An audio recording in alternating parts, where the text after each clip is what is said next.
स्वागत है बच्चों। आज की कक्षा में आज हम पढ़ रहे हैं कल्पतरु पाठ के दूसरे अनुच्छेद को, जिसमें पिता पुत्र परस्पर चर्चा करने लगे। तो पुत्र जीमूतवाहन ने सोचा, आकर्ण्य एतत् जीमूतवाहन अंतर्चिन्तयत्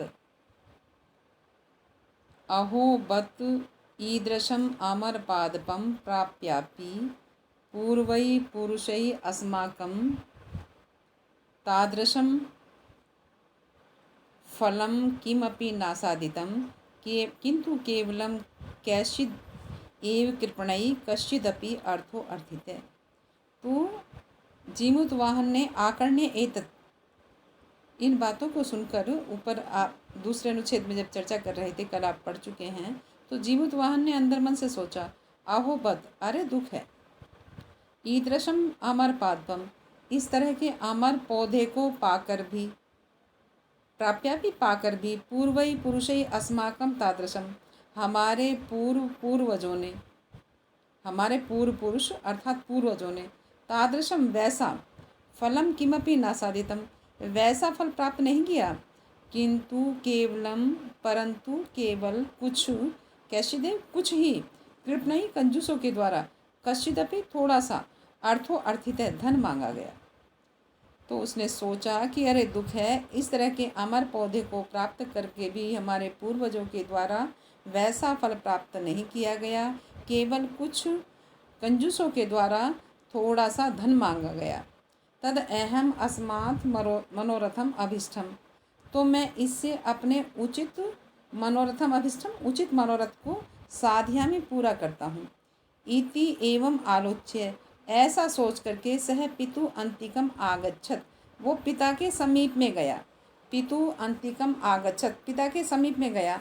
आगत्य च सुखमासीनम पितर एकांतम नैवेद्यत, आकर के और सुख से पिता के समीप में बैठ करके निवेदन करने लगा। एकांते, एकांत में, सुख से पिताजी के समीप में बैठ करके एकांत में निवेदन करने लगा। अब क्या निवेदन करने लगा, आगे देखिए। तो कहते हैं, तात त्वं तु जानासि एव यदस्मिन् संसार सागरे आ शरीरमिदं सर्वं धनं विजीवत चंचलम।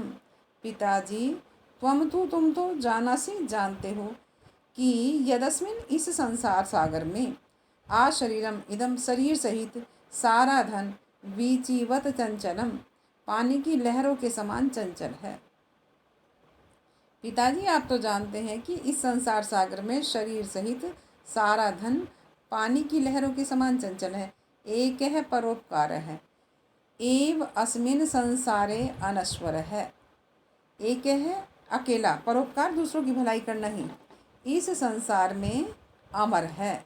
यो युगांत पर्यंतम यशः प्रसूते, जो युगों के अंत तक, पूरे युगों तक और युगों के बाद में भी यश को फैलाता है।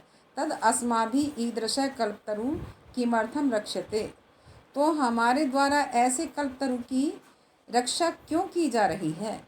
यश पूर्वई अयम मम मम इति आग्रहेण रक्षित है, जिसकी पहले हमारे पूर्वजों के द्वारा मेरा है आग्रहेण संरक्षित है, इस आग्रह, इस संकल्प के साथ रक्षा की गई। ते इदानीम कुत्र गता, वे इस समय कहाँ गए। तेषाम, अब वो कहते हैं आगे कि तेषाम कस्य अयम, उनका यह किसका है। अस्य वाक्ये ते, और इसके वे कौन थे। तस्मात् परोपकारै फल सिद्धये, तो परोपकार के फल की सफलता के लिए त्वद आज्ञया, तुम्हारी आज्ञा से, इमम कल्पपादम, मैं इस कल्प पेड़ की आराध्यामी, आराधना करता हूँ। बच्चों, आप दोबारा से देखिए। तात, तुम जानते हो कि इस संसार सागर में शरीर सहित सारा धन पानी की लहरों के समान चंचल है। एक परोपकार ही इस संसार में अमर है, जो युगों तक और युगों के बाद भी यश को फैलाता है। तब हमारे द्वारा कल्प वृक्ष की रक्षा क्यों की जा रही है। जो पहले हमारे पूर्वज मेरा है इस संकल्प के साथ इसकी रक्षा कर रहे थे, वे कहाँ गए, उनका ये क्या था, उनका ये किसका था, वे इसके कौन थे? तस्मात् परोपकारी फल सिद्ध है। तो परोपकार के फल की सफलता के लिए आपकी आज्ञा से मैं इस कल्प तरु की आराधना करता हूँ।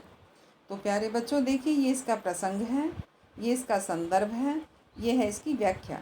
यह सुनकर जीमूतवाहन ने मन में विचार किया, अरे आश्चर्य है, ऐसे अमर वृक्ष को प्राप्त करके भी हमारे पूर्वजों ने ऐसा कुछ भी फल प्राप्त नहीं किया और केवल कुछ निर्धन लोगों ने ही थोड़ा सा धन मांगा। अतः मैं इस वृक्ष से अभिष्ट मनोरथ सिद्ध करता हूँ। ऐसा सोचकर मैं पिता के पास आया और सुखपूर्वक बैठे हुए पिता से एकांत में निवेदन किया, पिताजी आप तो जानते ही हैं कि इस संसार रूपी सागर में शरीर सहित सारा धन लहरों की भांति चंचल होता है। इस संसार में एक परोपकार ही अनश्वर है जो युगांत तक यश फैलाता है।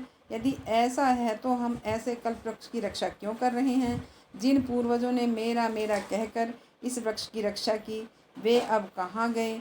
उनमें से किसका है यह, या इसके वे कौन हैं? तो आपकी आज्ञा से परोपकार रूपी एकमात्र फल की सिद्धि के लिए मैं इस कल्प वृक्ष की आराधना करता हूँ। तो प्यारे बच्चों, ये आपकी समझ में आ गया। आप इसका प्रसंग, संदर्भ, व्याख्या लिख लेंगे और याद कर